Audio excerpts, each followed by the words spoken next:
मंडळी नमस्कार. कोकणामध्ये बरीच प्राचीन व सुंदर मंदिरे आहेत. त्यापैकीच एक रत्नागिरी जिल्ह्यातील राजापूर येथील दूध पापेश्वर मंदिर. राजापूरपासून सुमारे 4 ते 5 किलोमीटर अंतरावर असणारे हे ठिकाण मरुदानी नदीवरती चहूबाजूनी डोंगरांनी वेढलेले आहे. गर्द झाडी, शेजारी असणारा धबधबा आणि निसर्गाच्या कुशीत वसलेले हे मंदिर या भागातील पवित्र तीर्थक्षेत्र व महादेवाचे जागृत देवस्थान म्हणून ओळखले जातात. प्रवेशद्वारालगत लाकडी कोरीवकाम केलेले द्वारपाल लक्ष वेधून घेतात.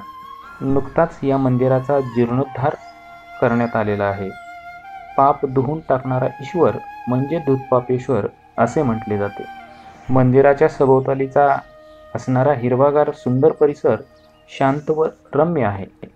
प्रशस्त सभामंडप, अंतर्गृह, गर्भगृह अशी रचना असलेल्या या मंदिरात येताच मन अगदी प्रसन्न होतं. एक वेगळं समाधान मनाला लाभतं. मंदिराच्या आतील खांबावर कोरीवकाम व नक्षीकाम आहे.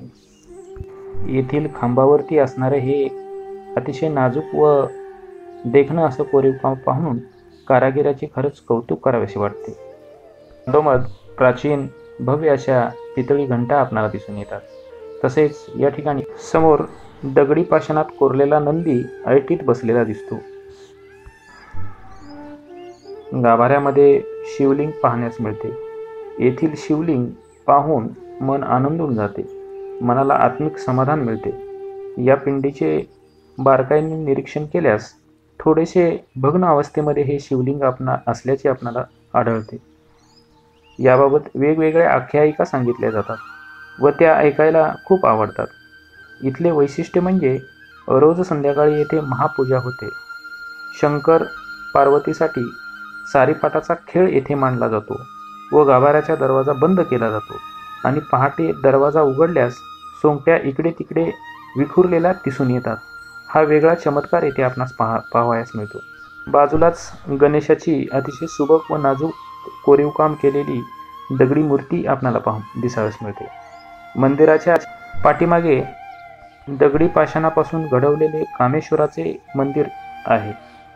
पुलावरून या मंदिरावरती देवदेवतांच्या फळाफुलांच्या सुबक अशा मूर्त्या कोरलेल्या आहेत. बाजूलाच गोमाता याची सुंदर अशी मूर्ती आहे. मंदिराच्या बाहेर आल्यानंतर धबधब्याचे नेत्रदीपक दृश्य आपणास दिसून येते. पावसाळ्यात येथील सौंदर्य अधिकच खुलून दिसते. मंदिराच्या अगदी मागे आपणाला दत्त मंदिर देखील पाहावयास मिळते. येथील फेसाळणारा धबधबा डोळ्याला आनंद देऊन जातो. निसर्गाने नटलेला हा परिसर अगदी पाहण्यासारखा आहे. पावसाळ्यात इथले दृश्य अगदी बघण्यासारखे असते. महाशिवरात्रीला श्रावण महिन्यातील दर सोमवारी येथे खूप मोठी यात्रा भरते. अनेक भाविक भक्त येथे दर्शनास येतात. या काळात हा परिसर माणसांनी फुलून जातो. कोकणात कधी गेलात तर नक्कीच एक वेळ अवश्य या ठिकाणाला भेट द्या. धन्यवाद.